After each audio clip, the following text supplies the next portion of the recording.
não havia, no tempo do Paleolítico, nada branco, portanto não havia os alimentos ditos inflamatórios que hoje que estão por detrás de grande parte, 70%, 80%, grande parte das doenças. Em princípio, há exceções, o que é branco não presta. Mas depois há o outro branco, que é o arroz e batata, que não tem glúten, mas tem um índice glicémico francamente mais elevado.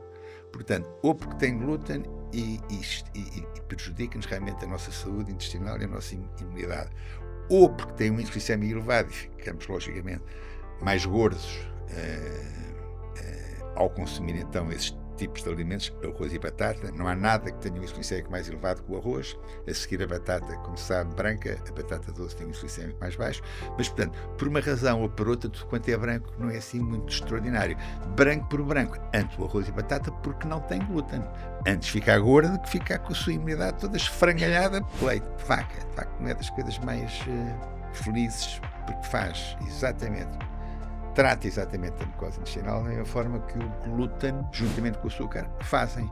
Portanto, são chamados alimentos inflamatórios, que é de bom tom, então, o pai ou a mãe, dizer aos filhos, já têm a casa, que esses alimentos são eles que provocam as doenças mais tarde, que a torna mais permeável, provoca o tal intestino poroso, é a proteína dos produtos lácteos, que é a caseína, alfa-lactoglobulina, beta-lactoglobulina. Logo para já não há um aminoácido que desdobre essas proteínas e, como tal, lesione, de facto, a parede do intestino. O processo de crescimento é um processo de acidificação. E então faz parte uma estratégia de anti-envelhecimento tentarmos alcalinizar pelo menos os 70% que nós somos. O Prémio Nobel da Medicina, em 1931, Otto Warburg, aquela frase notável: nenhuma doença, incluindo o cancro, se consegue desenvolver em ambientes alcalinos. Aposto que, tal como eu, passa a vida a correr contra o tempo e a sua energia já teve melhores dias. Para estas coisas, normalmente eu recomendo a Ashwagandha da Dr. Vegan. É um suplemento adaptogéneo que naturalmente nos vai dar mais energia, mais vitalidade e, por isso, na sua próxima corrida, pare numa farmácia para levantar este produto. Vou deixar-lhe aqui mais informações na descrição do episódio. Esta é a nossa 6ª temporada e acho que já não precisamos de apresentações. Mas sabe do que é que continuamos a precisar? Sim, cerca de 80% dos nossos ouvintes não subscrevem o canal do YouTube nem fazem like nos episódios. Mas esse é um dos passos mais importantes para que possamos continuar a trazer convidados cada vez mais interessantes.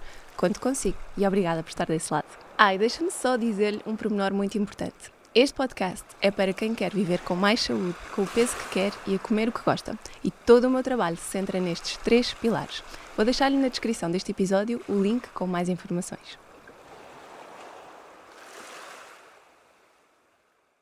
Olá e sejam muito bem-vindos a mais um episódio do nosso podcast. Hoje tenho a honra de ter comigo o Dr. Manuel Pinto Coelho. Muito obrigada por ter aceito o convite, Dr. Manuel. Muito obrigado por me ter convidado. Nós hoje vamos falar um bocadinho sobre este seu novo projeto, um livro infantil ou para adultos educarem os seus filhos. Como é que interpretaria este livro? Tentei seguir um conselho de Fernando Pessoa, que é: livros para crianças não devem ser escritos para crianças. Uhum. E eu então comecei logo por não lhe ligar nenhuma ao fazer uma capa que é totalmente para crianças, e já tive uma nota discordante porque dizem que a capa está demasiado infantil. Lembra-me, eu conto tanta coisa de Fernando Pessoa e começo logo por falhar na capa, que é aquilo que mais importa. As pessoas compram os livros não é pelo seu conteúdo, porque ainda não o conhecem, compram os livros para aquilo que veem, que é a capa. E então eu fiz uma capa assim, que na altura gostei, mas hoje talvez tivesse feito de maneira diferente, está demasiado infantil. Bem, em relação à pergunta que me fez, eu escrevi vários livros, esse é o 15º, e há uns anos que penso, bem, há um dia há de chegar uma altura e coisa de escrever para um target mais baixote, em termos de idade. O que apressou a escrita deste livro, o que me fez decidir escrever agora este livro, é ter lá em casa, não é uma Constância e uma Pilar como a Mafalda tem, mas é uma Sofia e uma Lara, que tem mais uns aninhos que as suas, é 6 e 8 anos. 8. E eu vejo a dificuldade que tenho, eu como médico, em princípio, conhecedor de algumas matérias e de alguns segredos, tenho a dificuldade que tenho com os miúdos que lá tenho em casa. O que será famílias com filhos que não são de todo nem médicos, nem profissionais de saúde, nem coisa nenhuma, a dificuldade que não sentirão. Ainda mais complicado será. E então pensei, vou pôr no papel qualquer coisa que possa interessar e fazer com que algumas famílias mudem de hábitos e a criançada lá de casa poder crescer com saúde e não ter que levar com uma bata branca mais tarde. A minha ideia realmente foi essa. E pensei, isto é tudo muito bonito, mas palavras leva-as o vento, livros. Infelizmente, poucas pessoas leem, o hábito de leitura não está enraizado, como sabe, não só em Portugal, mas em Portugal então é uma coisa impressionante. Das coisas originais que esse livro tem é uma farmácia literária, Uhum. recomendar leitura para tentar ultrapassar determinado tipo de problemas. Mas então, pensei, palavras leva-as ao vento, o que está escrito fica, portanto, mais um tempo que está registado e a pessoa pode revisitar aquela história, mas melhor é o exemplo. Melhor é o exemplo. E então, tive a sorte extraordinária de ter figuras como a Filipa Martins, aquela ginasta formidável portuguesa que pela primeira vez foi aos Jogos Olímpicos da Maia, e o Cristiano Ronaldo a prefaciar no livro. E então pensei, bem, com estes, se o livro não vender pela Filipa Martins e pelo Cristiano Ronaldo, talvez lá consiga ter assim um pouco mais de sorte e as pessoas, o que até agora não tem acontecido, curiosamente. Curiosamente. A minha editora não vai ficar nada feliz quando eu disser isto, mas já é um bocado tarde para mudar agora. Caminho dos 77 anos é difícil mudar.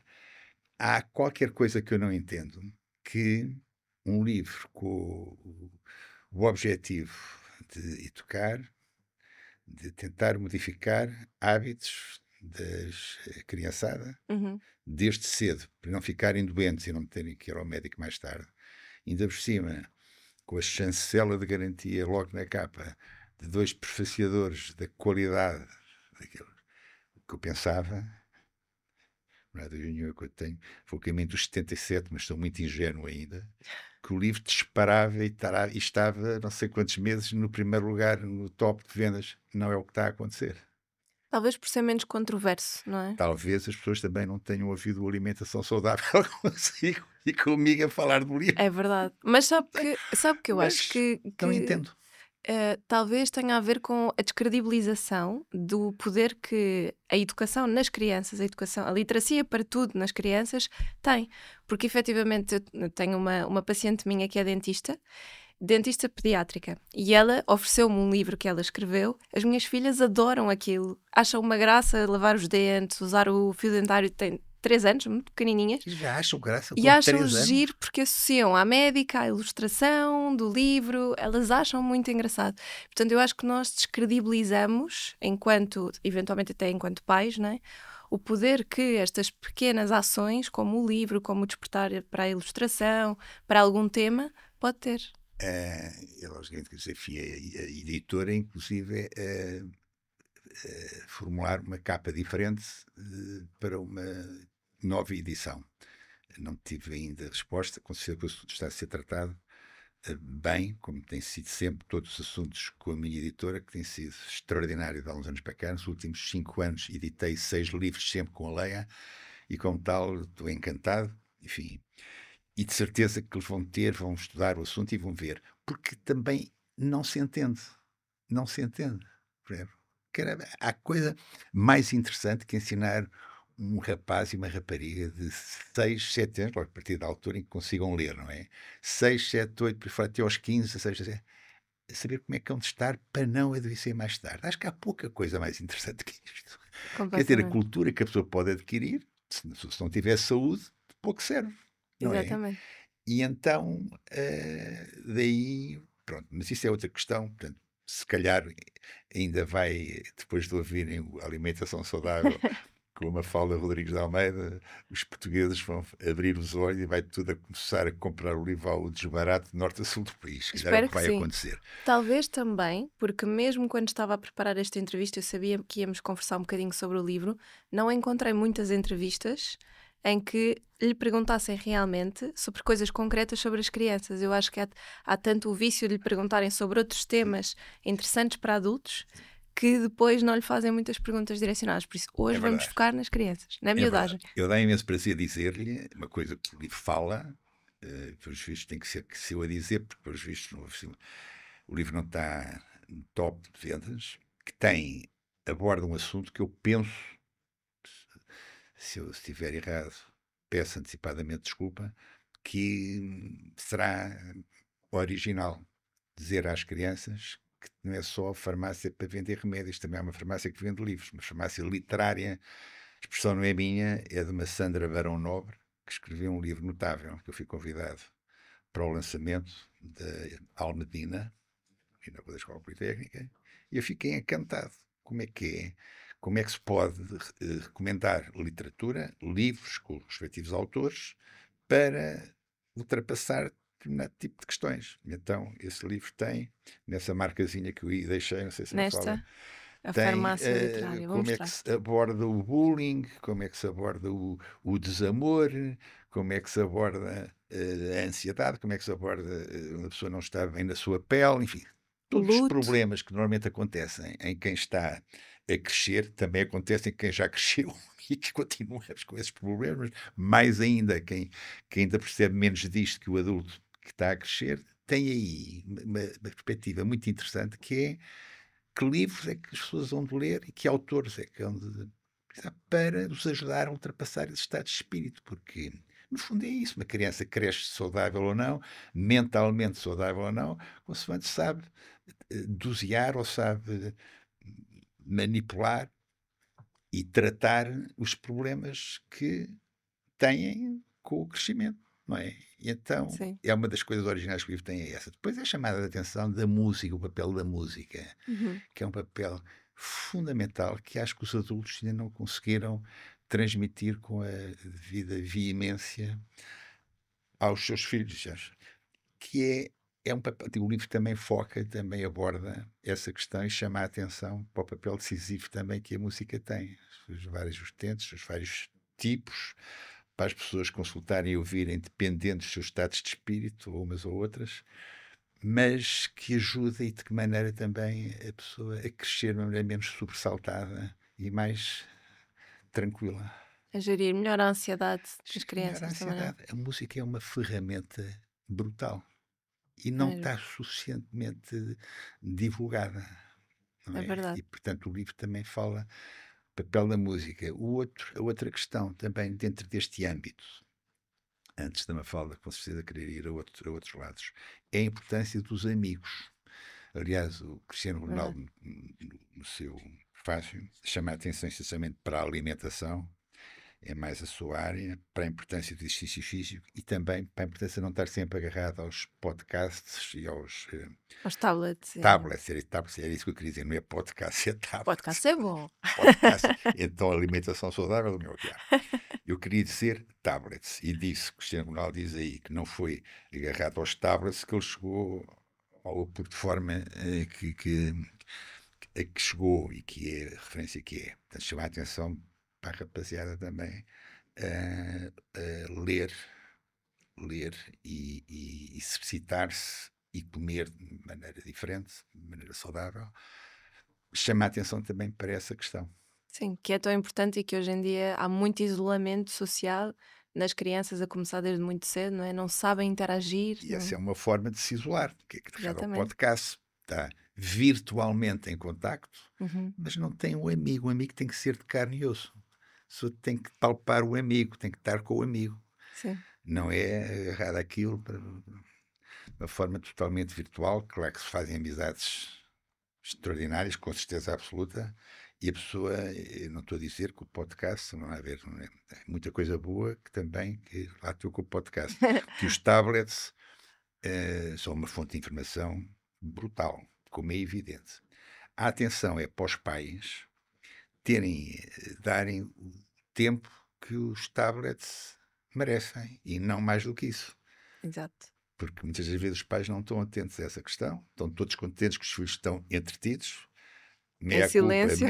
Meia máxima culpa comigo lá em casa. Isto é tudo muito, muito bonito, é muita conversa, mas lá em casa também sabem, às vezes, muito estarem nos tablets e eu não tenho que estar preocupado com mais nada. Mas é errado. Pois. Nós devíamos ter regras também para a utilização dos tablets, que logicamente é um veículo de informação tremendo, não é?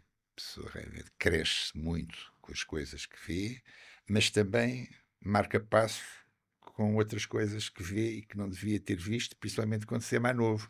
Isso vai ao YouTube e apanha-se realmente com situações que muitas vezes a pessoa não está ainda preparado mentalmente para as Para ver. agarrar e para lidar com elas. E, portanto, seria talvez bom que isso acontecesse mais tarde. Mas sim, para chamar a atenção Sim. que não há preto nem branco, é sempre in between.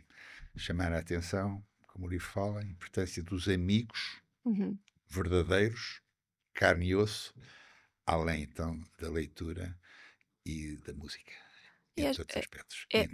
essa parte é muito importante, mesmo como pais, de nós também fazermos um esforço para, mesmo estando cansados depois de um dia de trabalho, às vezes apetece-nos o silêncio, mas percebermos que parte das ligações que nós construímos com os nossos filhos, a empatia, o não nos estarmos sempre a zangar, não é?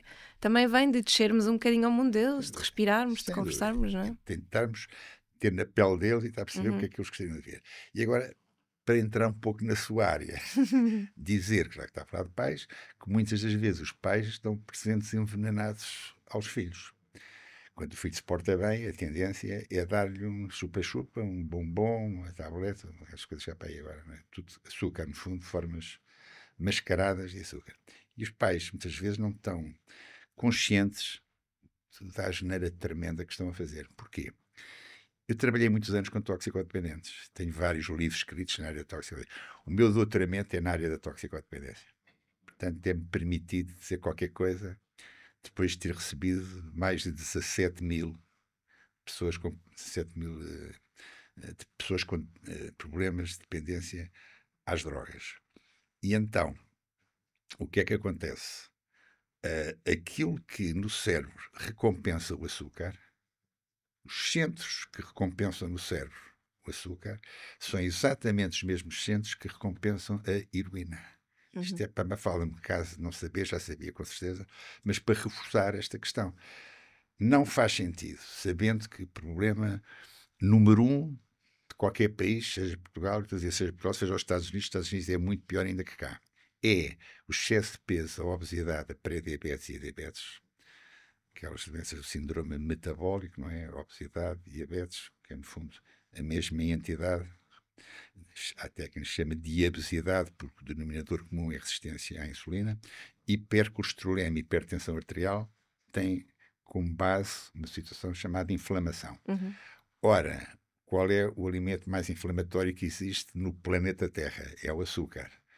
Como é que é possível, então, e daí a importância destes passos, Sim. muitos pais ainda não saberem que, ao facto de estarem a dar um bombom ao miúdo que se porta bem, um chupa-chupa, ou repousado, ou o que seja, estão a dar um presente envenenado ao miúdo. Estão a fazer com que ele mais tarde, não logo desde cedo, Desde muito não cedo. consiga desistir do açúcar. Depois queira o gelado, queira, enfim, tudo aquilo que não deve, porque é que ficou dependente, ficou agarrado. Como o heroinómano fica agarrado à heroína quando começa a fazer, a drogar-se, injetar-se e quatro. Os nossos filhos também podem ficar agarrados ao açúcar se nós pais não estivermos atentos e não virmos com alguma lucidez que não é assim que se consegue ter filhos saudáveis mais tarde. O livro chama a atenção a isso. Quando Cristiano Ronaldo, no seu prefácio, o seu brilhante e generoso prefácio, diz que o exercício e o alimento são, de facto, duas ferramentas douradas para se conseguir atingir a performance que ele atingiu, diz muitíssimo bem. Mas é preciso dizer de uma maneira estruturada, que as crianças, claro, que estão fartas de dizer há que comer bem, não há que comer mal. Mas há que explicar Sim. com mais de profundidade o que é isto comer bem e comer mal. O comer bem é não, e o livro fala nisso, é não danificar o intestino, porque tudo quando se come, mete pela boca, vai parar ao intestino. O livro chama-se Rei Intestino.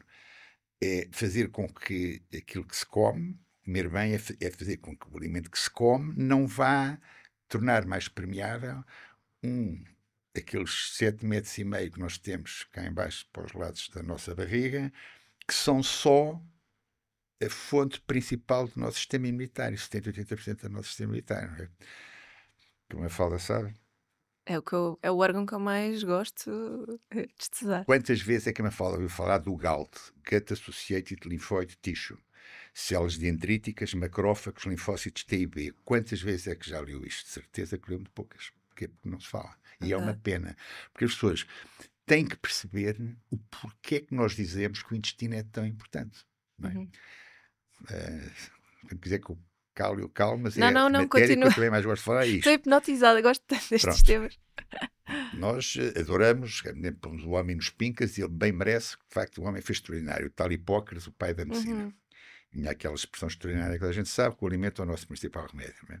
Mas depois tem outras, que todas se encadeiam entre si, que todas, no fundo, vão ao mesmo pormenor, que é a importância de não lesionar o intestino, para não provocar a dita inflamação que falei ainda há pouco.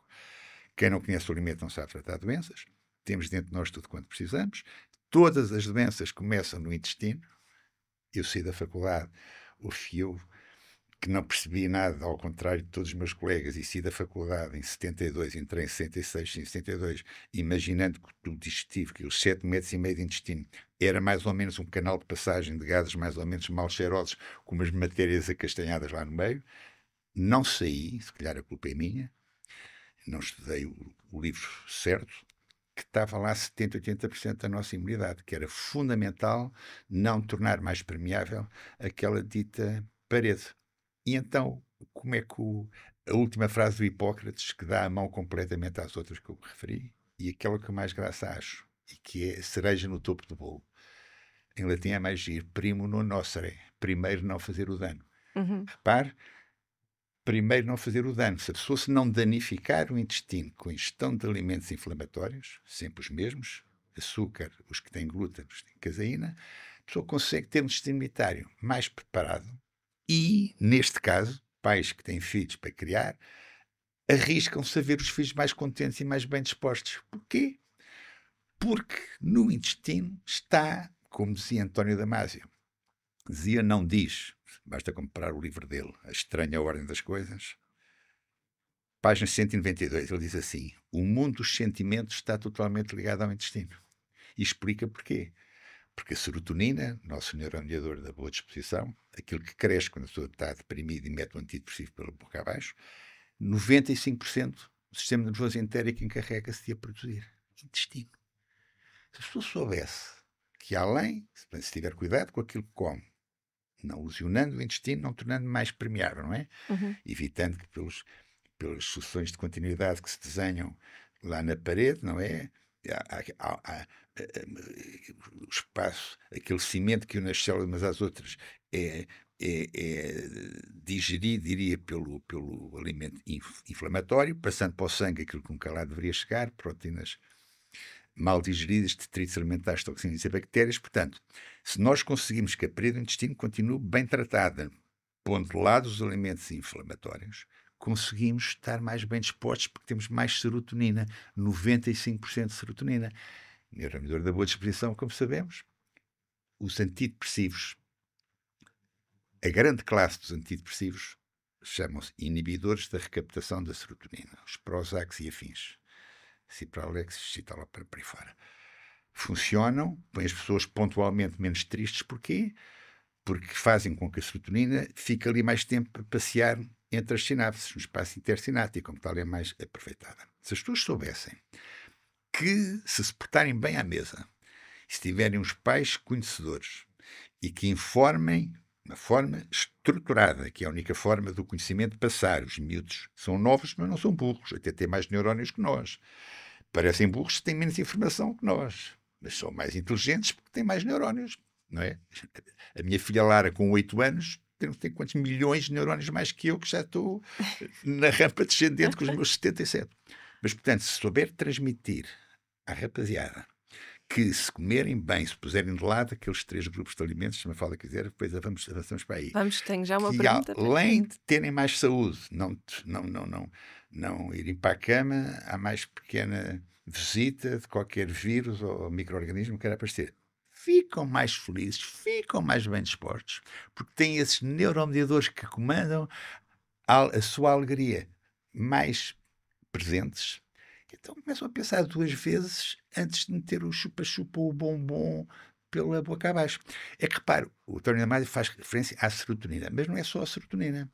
2 outros neuromediadores ligados à alegria e à tristeza é a dopamina e a noradrenalina, fortemente representados também no intestino, dopamina cerca de 50%.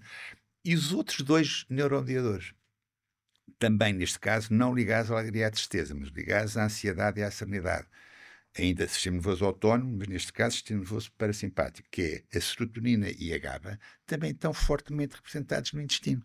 O que é que eu quero dizer? Quero dizer, se a pessoa souber que se aplicar estes conhecimentos, consegue ficar mais resistente, não ir para a cama Uhum. à primeira visita de qualquer vírus que queira aí aparecer, ou protozoário, ou fungo, ou bactéria.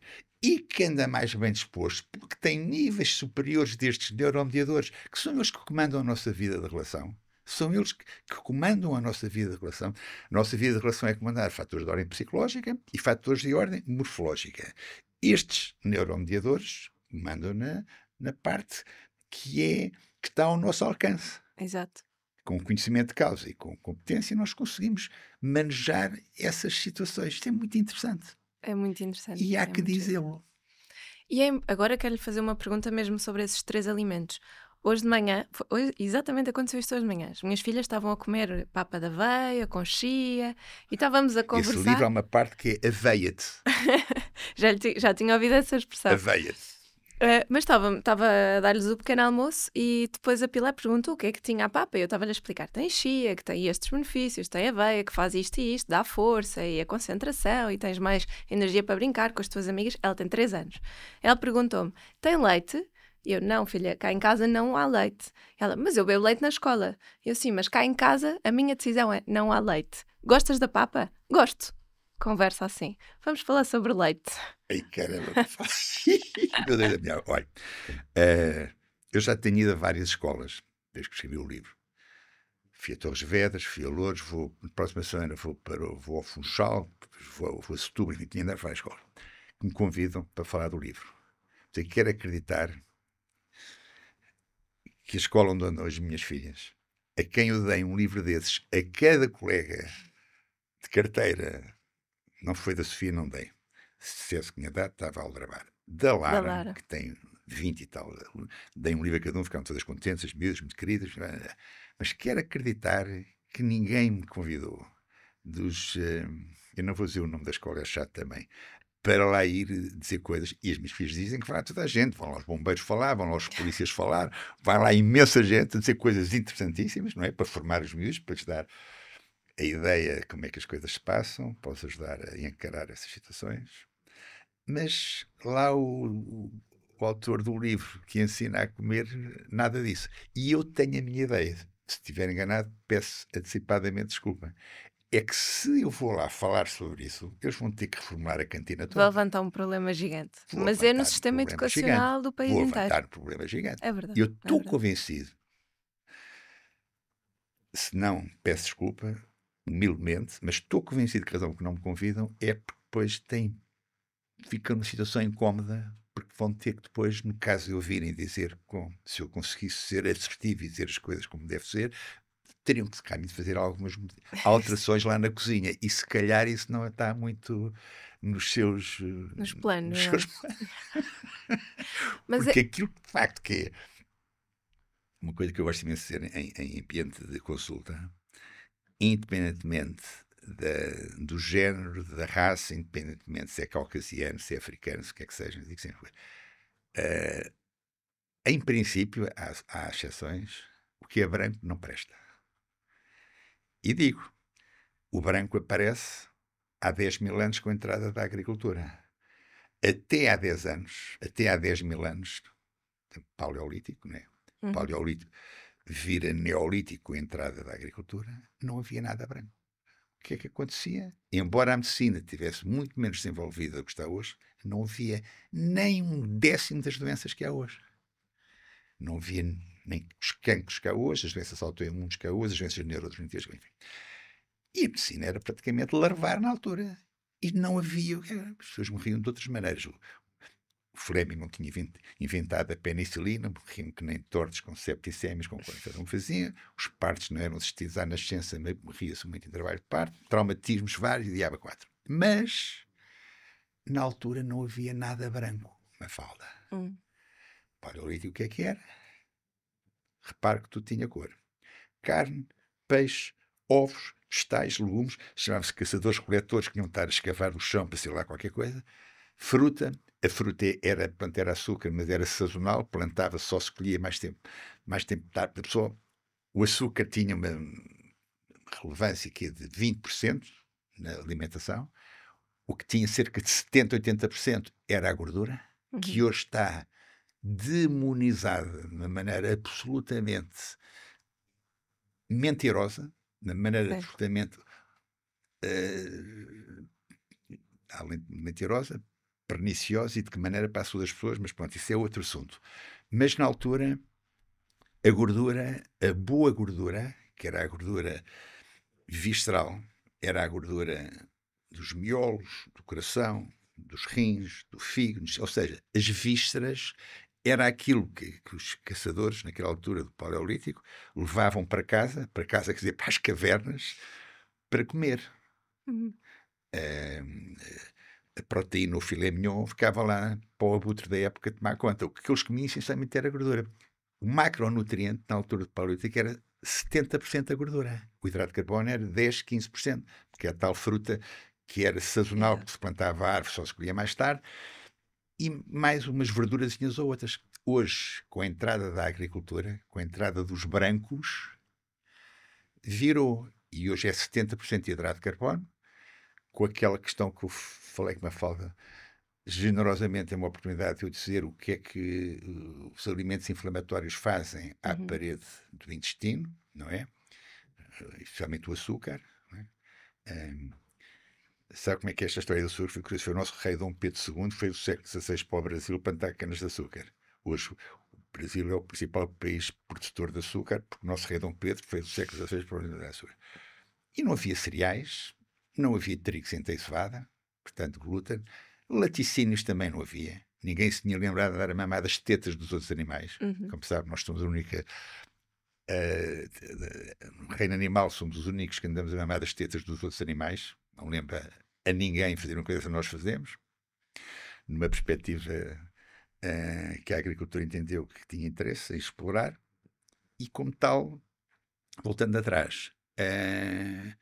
não havia, no tempo do Paleolítico, nada branco, portanto não havia os alimentos ditos inflamatórios que hoje que estão por detrás de grande parte, 70%, 80%, grande parte das doenças que hoje nos acontecem, porque 70%, 80% do sistema imunitário está no intestino, como lhe digo, aquilo que se mete pela boca vai parar ao intestino.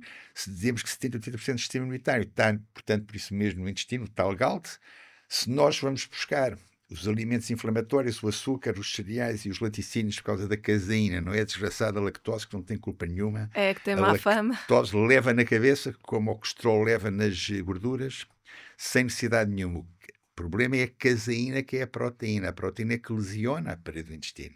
É que provoca o leaky gut dos ingleses, o nosso intestino poroso. Não é a desgraçada da lactose. Eu como leite, mas é sem lactose. Depois ficam satisfeitas quando veem as coisas lá nas prateleiras, aqui sem lactose. Portanto, se é sem lactose, eu posso avançar. Erro, porque o que danifica, de facto, a mucosa intestinal não é a lactose. A lactose desencadeia-se alergias ou intolerâncias. De resto, não faz mais nada, faz festinhas lá na parede do intestino, que a torna mais permeável, provoca o tal intestino poroso, é a proteína dos produtos lácteos, que é a caseína, alfa-lactoglobulina, beta-lactoglobulina. Logo para já, não há um aminoácido que desdobre essas proteínas e, como tal, lesione, de facto, a parede do intestino. E por isso, logicamente, nem todos... A vaca é que faz essencialmente isto. Agora, a cabra e ovelha é uma caseína diferente que não provoca o leaky gut. Pode queijo de cabra e queijo de ovelha, tudo bem. Leite, vaca, de facto, não é das coisas mais felizes, porque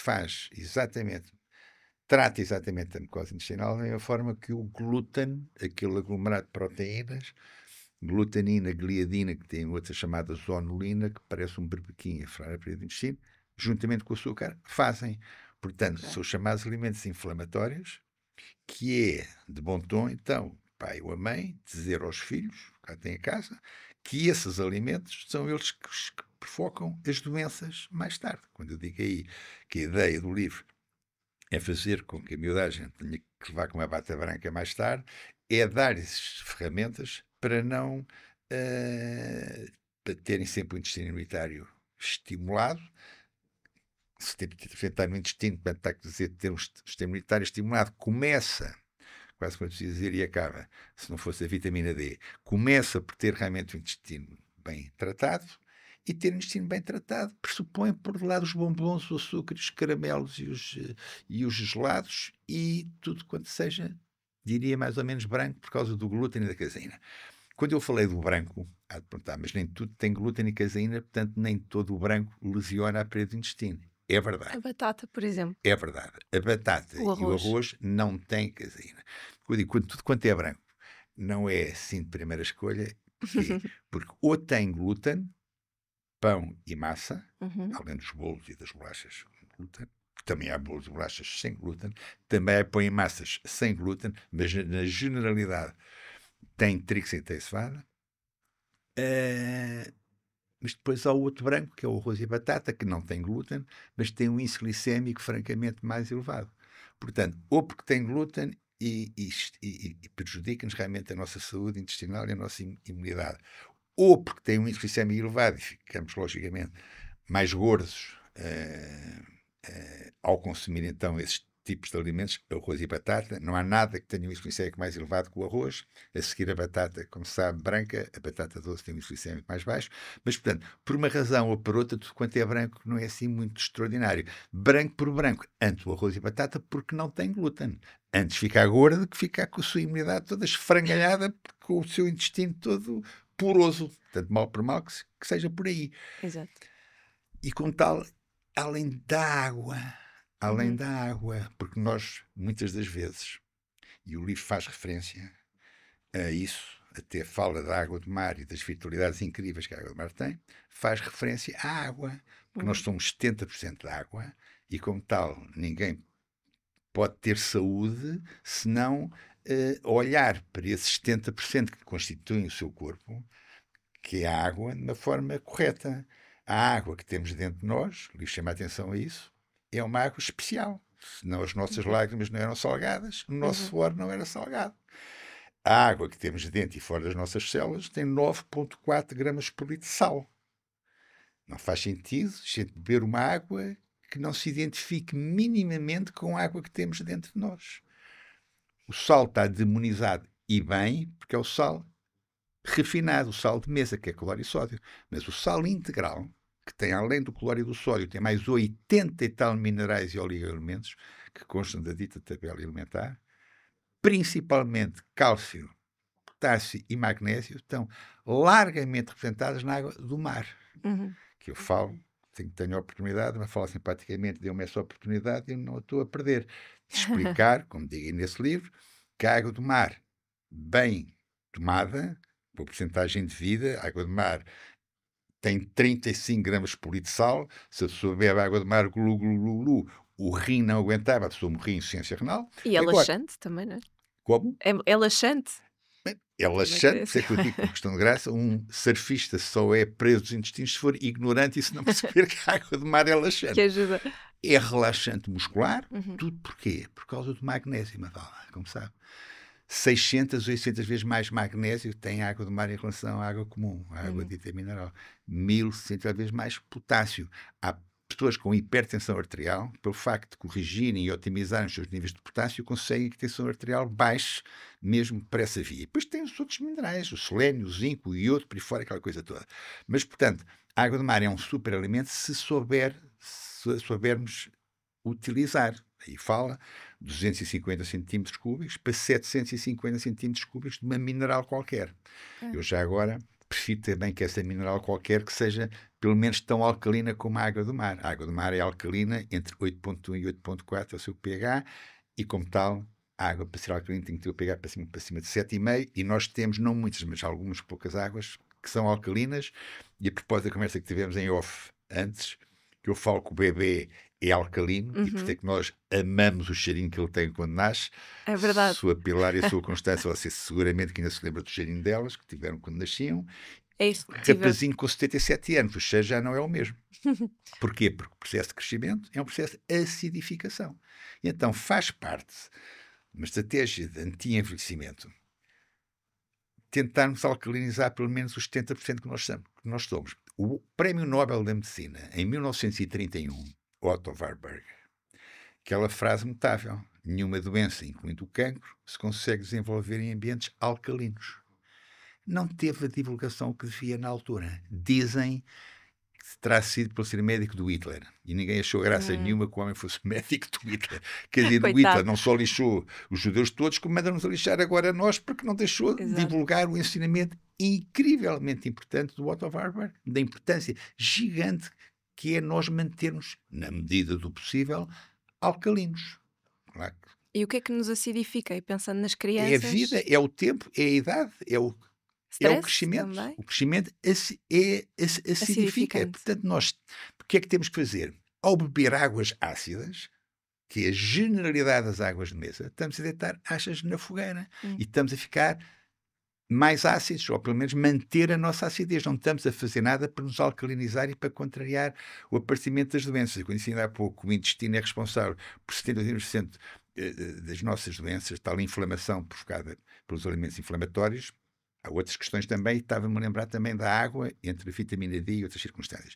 Mantermos alcalinos na medida do possível é gritantemente importante. Por exemplo, o cancro.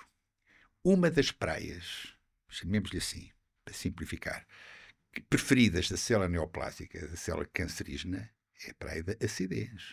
A outra é a praia da anaerobiose. As células normais querem oxigênio, a célula neoplástica vive muito melhor sem oxigênio que com oxigênio. E depois é a praia do açúcar. Mas fala. Nós temos que falar nisto. E o ensino, a educação médica, não alerta. Na minha opinião, peço desculpa se houver quem não concorde comigo, na minha modesta opinião, não está dado o espaço, não tem sido dado o espaço que deveria ser dado a esta questão.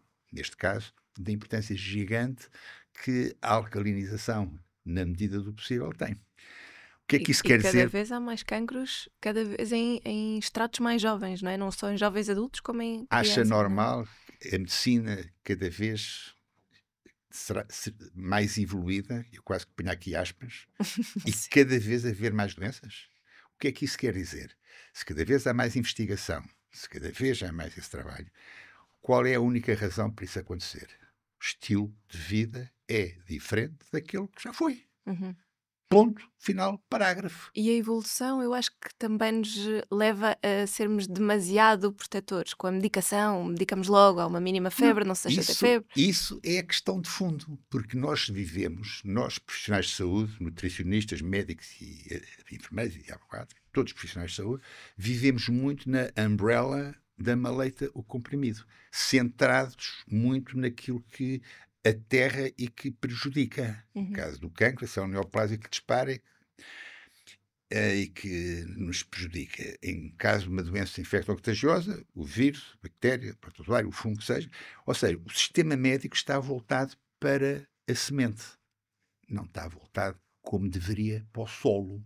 E aquilo que eu não perco uma oportunidade de dizer é que não é preciso ser agricultor ou lavrador para se perceber que o solo importa bem mais que a semente que lá pousa. Porque se o solo não quiser, a semente que lá pousa fica a falar sozinha. E como tal, voltando atrás, como é que há muito mais doenças agora, embora a medicina tenha evoluído, volto a dizer, entre aspas, em muitas circunstâncias? Porque o estilo de vida de hoje não tem nada a ver com o estilo de vida que era antes. De antes, estamos a falar de paleolítico, a roda não tinha sido inventada, toda a gente andava a pé. Não é? Hoje anda tudo, mas é de rabo tremido de um lado para o outro. Os alimentos eram completamente diferentes, a alimentação completamente diferente. Eu não vou falar outra vez que tudo tinha cor e que agora não tem cor com os brancos, dos cereais, dos laticínios e do açúcar. O stress era muito menor. Esta vida de loucos em que nós andamos, este mundo louco em que nós hoje vivemos, não é? E provoca-nos níveis de stress, com o cortisol a disparar para cá para cima, a provocar também por si só uma série de situações que não deveria provocar se não existisse. E a questão mesmo do sono também, não é? Uhum. Que é uma das ferramentas mais importantes para alguém ter saúde, não digo já chegar novo a velho, mas pelo menos um tempo que cá tiver ter saúde, o sono reparador começou a fundamental, e na altura do Paleolítico a pessoa dormia de sol a sol. O sol punha-se, a pessoa não havia luz elétrica, portanto o sol punha-se, o sol nascia, não havia estas maneiras de fintar a natureza. E voltamos aos tablets, não é? Nas crianças, a exposição à luz azul também vai Já de viu? certeza ter Já viu efeito quem é que nessa anda parte. com óculos especiais para a luz azul? Ninguém, só meia dúzia de pessoas que sabem que aquela luz azul, que os óculos para evitar a luz azul dos tablets e das televisões e dos monitores e da EVA4. Ou seja, regressando àquilo que eu queria dizer, estilo de vida, Uhum. nas suas mais diversas vertentes, é aquilo que condiciona a explosão, diria, de patologias. Hoje, supostamente, no século XXI, com não sei quantos prémios Nobel que todos os anos saem de si, em relação àquilo que era antes, em que praticamente ninguém percebia nada disto, mas a natureza tinha um papel totalmente relevante porque nós homens não tínhamos ainda aprendido a dar-lhe a volta. Você sabe, isto é curioso, dois grandes pensadores que disseram que um papel do homem é combater a natureza e conseguir contrariar aquilo que a natureza diz. Descartes, no século XVII. Faz parte de um slide que eu vou apresentar amanhã em Coimbra, numa conferência que lá vou. Descartes, no século XVII, o papel do homem é tentar barrar aquilo que a natureza quer. Mafalda, é exatamente o contrário. Exatamente. É exatamente o contrário. O papel do homem é dar voz à natureza e deixar a natureza funcionar. Quando o homem tenta calar a natureza, é quando os problemas surgem. Eu já não vou dizer estar ali agarrado às árvores, andar de pé descalço para estimular a nossa imunidade, vir ao ar livre. Vinha a propósito do sono e da história do sol se pôr e nascer, e a pessoa não havia formas de contrariar este ciclo, diria, circadiano, e nós O ritmo tentamos, circadiano. já coitados dos desgraçados que fazem turnos, que têm os seus dias profissionais por turnos, e como tal, como é que essa gente está a dormir bem, se está tudo completamente ao contrário, por força do seu trabalho. Mas para dizer que há muita investigação que pode e deve ser feita na área do estilo de vida. Mafalda, Uhum. repare, lembra-se de algum congresso que se tenha construído para estudar os estilos de vida? Congresso de não sei quê, de Setúbal, sobre estilos de vida. Não ouviu. Não, foi um seu há uma data de anos atrás no Palácio Estoril e lembro-me de estar aí e ouvir muita coisa e aprender muita coisa sobre estilo de falar, vida, sobre disruptores endócrinos. ouviu falar do acrónimo integral do Graham Simpson, Uhum. colega meu que conheci no Dubai e condicionou muito a minha formação. O acrónimo integral fala exatamente nas alterações que se tem que fazer ao estilo de vida. I, inflamação. N, nutrição. T, remoção das toxinas. E, exercício. G, gut, para tratar o intestino. O R, reposição hormonal. A, suplementação avançada. E o L, mind-body learning, técnicas de nos ensinar a estar melhor perante as situações de dificuldade e de stress que temos no dia a dia e ajudar-nos a dormir melhor também à noite. Mas lá está. Fico contente que tenha ido e que tenha. De facto, é assim, é exatamente abordando da forma correta o estilo de vida que nós conseguimos ter mais saúde. Uhum. Quando começámos a falar aqui do açúcar e dos pais ordinários que nós somos em dar bombons aos nossos filhos quando eles se portam bem, o tal presente envenenado, se nós percebermos e tivermos realmente uma base de sustentação para este conhecimento, o conhecimento, se não for sustentado, é uma questão de dias, vai-se embora e ninguém mais. E não vinga. Mas se tivermos esta base de sustentação para o nosso conhecimento e conseguirmos realmente fazer e explicar às pessoas, em cima aos miúdos, como eu disse, têm mais neurónios que nós, portanto, captam tudo quanto a gente diz, por isso é que para aprender línguas é com a idade deles, que não é aos 77 anos que se vai aprender línguas, não é? É quando se tem a idade dos nossos filhos para aprender, porque têm, de facto, mais neurónios que nós. Portanto, se explicar da maneira que eles entendam, nós conseguimos que eles não adoeçam mais tarde, conseguimos que eles não vejam uma bata branca mais tarde. Isto é um papel fortíssimo. E há outra coisa, porque eu queria lhe fazer uma última questão, porque há pouco tocou na questão da vitamina D, que é, Eu acho que esta questão de nós fazermos a recompensa com o açúcar também tem muito a ver com, culturalmente, nós termos sido criados assim e pronto, se te portas bem, toma lá o doce. Eu lá em casa tento instaurar a recompensa do tempo. Do estilo, se elas se portam bem, vamos ao parque, ou vamos fazer aquelas coisas que elas gostam, ou vamos ver um filme das princesas, porque estamos nessa idade de descobrir as princesas. Tentamos trocar bons comportamentos por ações que elas realmente gostem, e noto que isso é uma coisa que tem que contrariar na minha cabeça, não é? Porque culturalmente nós fomos educados para deixa-me lá dar-te o bolo. Ou... Mas uma das coisas que eu acho que é mais engraçada nesta parte do tempo é eu vivo na cidade, sempre vivi na cidade, e isso permite que o tempo seja quase sempre uma atividade ao ar livre. Estar num jardim ou ir até à praia, seja inverno, verão. Uma fala, E acho que isso é giro. Isso é fantástico. Diga-lhes a eles, a elas, a sua Constância e Pilar, o seguinte: se deixarem a natureza expressar-se, se deixarem a natureza falar, terão mais dificuldade em ir parar à cama com uma doença qualquer. Há muitos anos atrás, Mafalda não era nascida ainda, os pais davam aos seus filhos, obrigatoriamente, à pressão, porque eles detestavam, porque aquilo sabia mal para caramba, o óleo de fígado de bacalhau. Vitamina D e também A. Porque eles apanhavam um bocado de sol, ficavam logo pretos, porque um bocadinho de sol com vitamina A, com esse caroteno, como sabe, só fica logo com uma cor fantástica. Mas vitamina D, andavam mais ao ar livre. Muitas vezes de pé descalço, os pais próprios achavam uma maravilha, os meus pés descalços, com os pés sujos da casa, mas cheios de saúde. Em contacto com a natureza, no fundo, natureza. Portanto, dizer que o homem tem que calar a natureza é uma barbaridade, e mesmo melhor pano cai a nota. No fantástico Descartes, no século XVII, o homem sai com aquela. Depois há um outro que ganha um prémio Nobel também, Lederberg, que diz que o papel, que o vírus é o maior obstáculo para o domínio do homem no planeta. É o principal obstáculo para o domínio do homem no planeta é o vírus. Outra vez mal. O maior obstáculo para o domínio do homem no planeta é o próprio homem. Mas como é evidente que o homem é o principal obstáculo a si próprio. É ele que, de facto, para estas vias, obstaculariza a saúde, não é? Sim. E estas manias de higienizarmos tudo, não é? Antigamente, se a criança andava com os pés sujos, sujava-se. Nós temos um cão, nunca me passou pela cabeça esterilizar coisas, e o cão lambia-as em bebês. Por acaso, pessoal, eu sempre andei numa escola da Câmara, enfim, naquela altura em Cascais, a instrução primária foi lá feita de primeira classe à quarta classe. Muita gente andava de pé descalço. A imensa graça porque nós éramos mais, nós lá em casa, éramos mais abonados que muitos dos nossos colegas, e então íamos de sapatos, de botas de sapatos, e havia umas colegas que estavam descalços. Então, aquela história dos bilas, como nós dizíamos, jogar ao Berlim. Às vezes estávamos a jogar e, de repente, desaparecia o Berlim. Mas onde é que ele está? E depois percebíamos, eu estava lá ao fundo, de pé descalço, ia, agarrava o Berlim e levava-nos o Berlim. Mas isto para dizer o quê?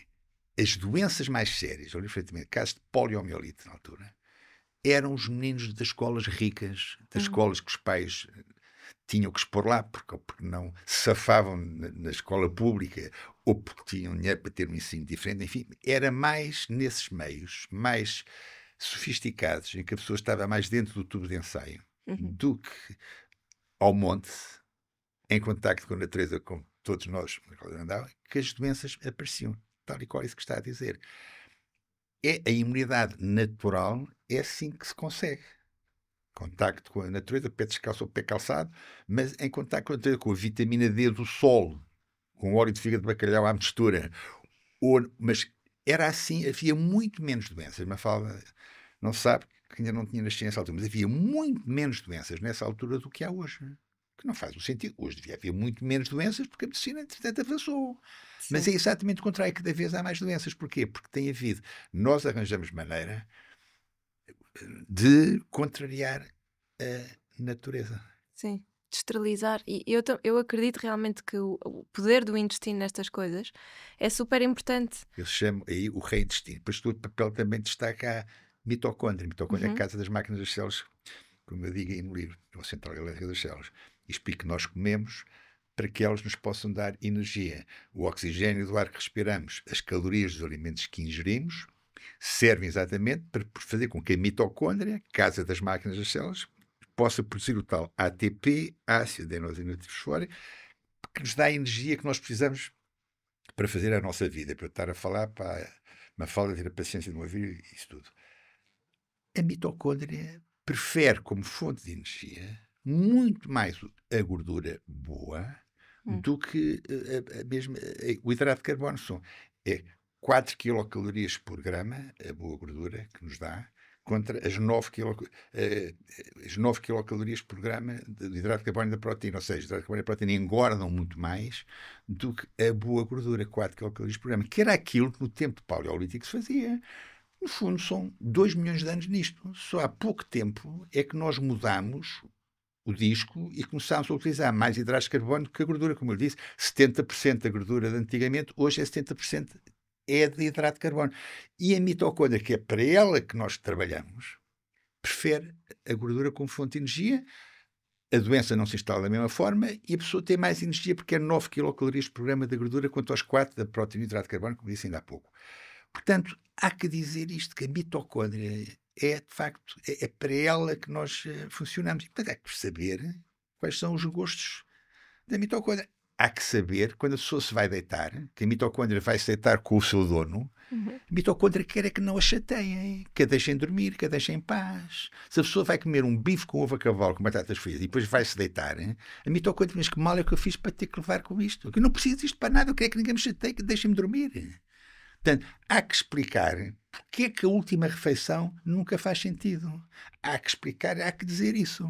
E há que dizer também que quanto menos a pessoa comer, jejum intermitente. Não sei se é intermitente ou deixa de ser intermitente, mas o jejum, o tempo que a pessoa está sem comer, faz com que o corpo, para dar energia à tal mitocôndria, para nos dar o tal ATP, para a gente fazer a nossa vida de relação, como não tem nada de fora para dentro, pela boca abaixo, tem que se safar, indo buscar à fonte que tem à mão, que é a nossa gordura, essa forma de energizar e de dar à mitocôndria então aquilo que ela necessita.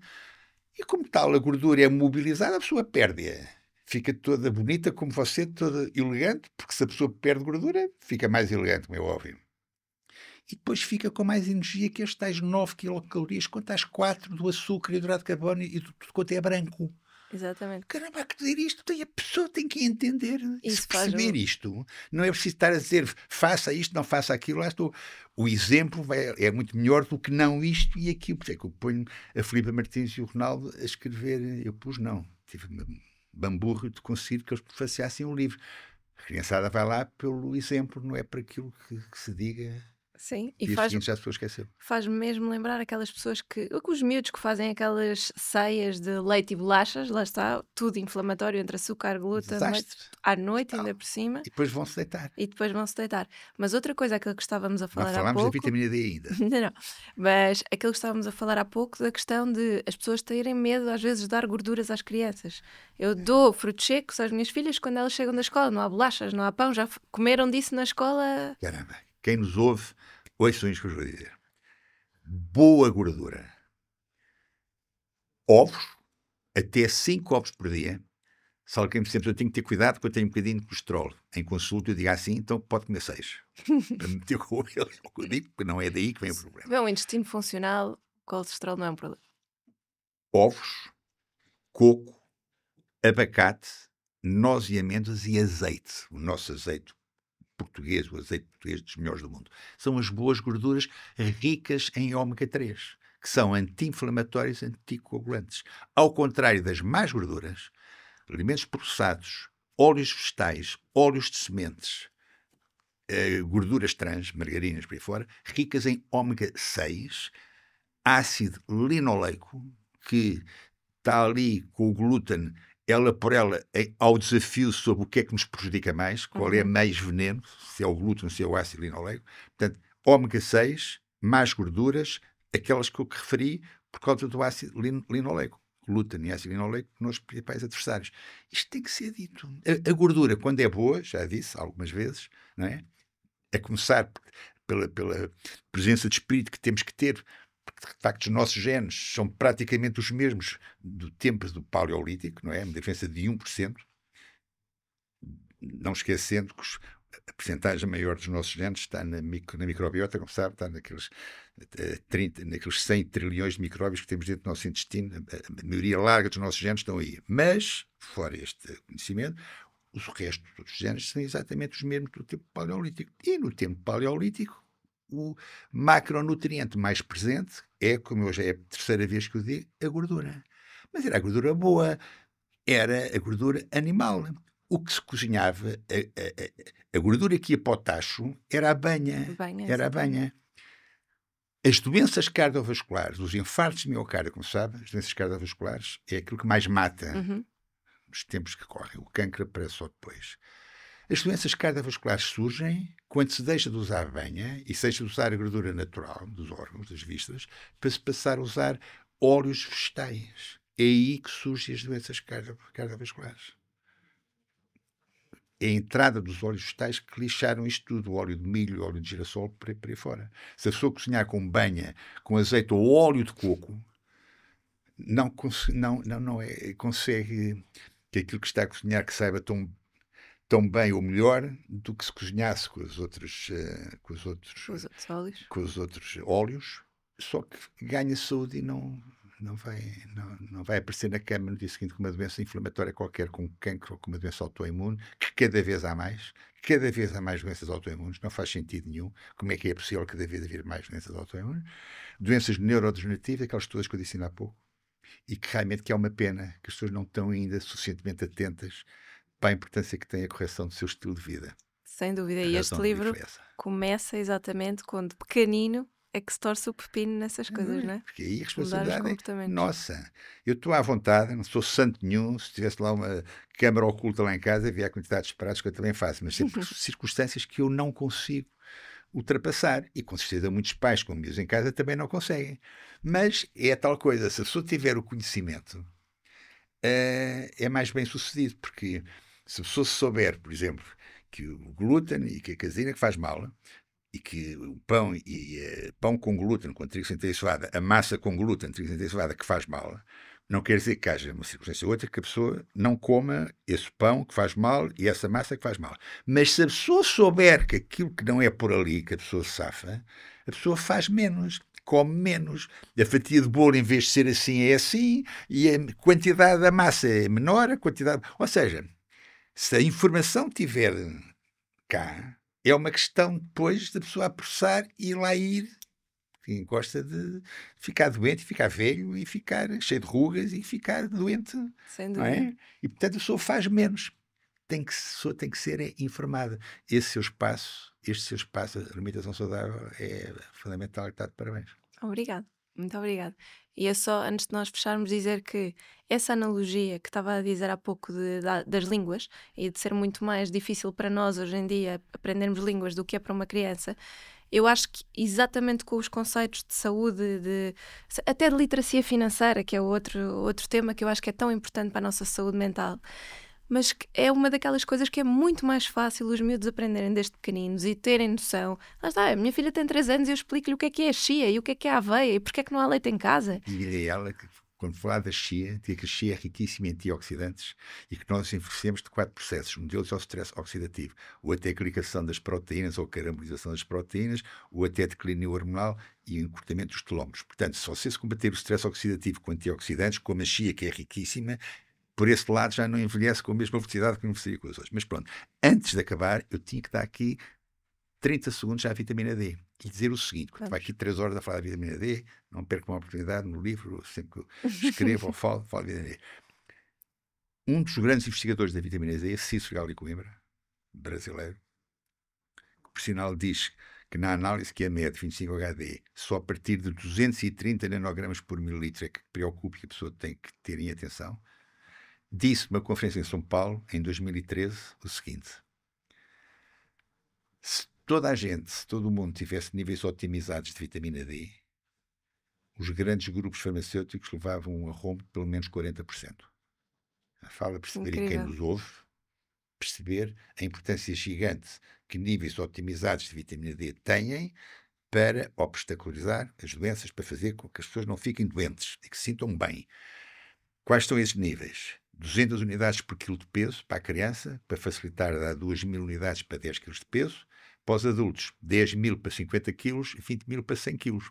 Que esta história de ser a mesma coisa para toda a gente, não faz E sentido. isto é diário. Diário. Diário. Porque as pessoas têm muito medo Diário. quando vêm os 10.000. Ai, a vitamina D é a vitamina do sol. Muito bem. Então, se estás à espera que o São Pedro te resolva o problema, podes esperar sentado para não ganhar as varizes. Porque, de facto, se tem que meter o sol é pela boca. Tem que tomar a vitamina D pela boca. E ainda assim é uma quantia irrisória. O Covid apareceu em março de 2020. Em maio, eu estava a fazer 3 minutos, um filmezinho, em que eu disse que se o governo, na altura, António Costa, distribuísse gratuitamente vitamina D pela população, seguramente que o estrago do vírus acabadinho de entrar, que seria bem menor. Há uma fala, eu digo 5 anos depois, exatamente a mesma coisa. Porque, entretanto, tenho uma vida de trabalho e de pesquisa que me comprova exatamente isso. A importância gigante que tem ter níveis otimizados de vitamina D, sempre acima de 80 nanogramas por mililitro. Eu tomo 10.000 unidades internacionais e faço a análise, ela está com 40. Está bem? Então quer dizer que tem que tomar mais. Eu tomo 5.000 todos os dias, já percebi que tenho que tomar 10. Vou já duplicar a minha. Mas fala, se fizer a análise 25 HD com 5.000 tem para aí 30. Não sei, por acaso tenho que fazer, que já não faço. Tem 30 ou 40, deve ser 2 vezes por ano. Sempre acima de 80. Se tiver realmente níveis otimizados de vitamina D, além de intestino saudável, com um bom nutricionista, que é seguramente que o tem, fica mais complicado a doença entrar no organismo. Sim, organismo. É verdade.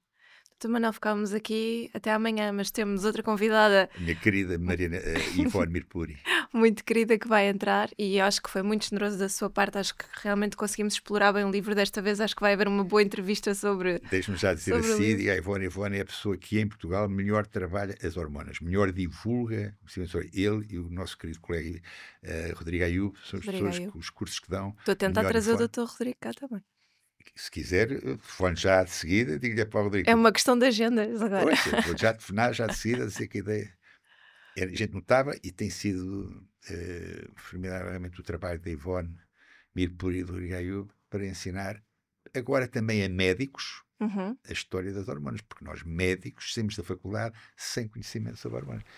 E a Ivone e o Rodrigo têm feito um trabalho excepcional. É incrível. Muito obrigada pela sua partilha. Obrigado também. E nós vemos no próximo episódio.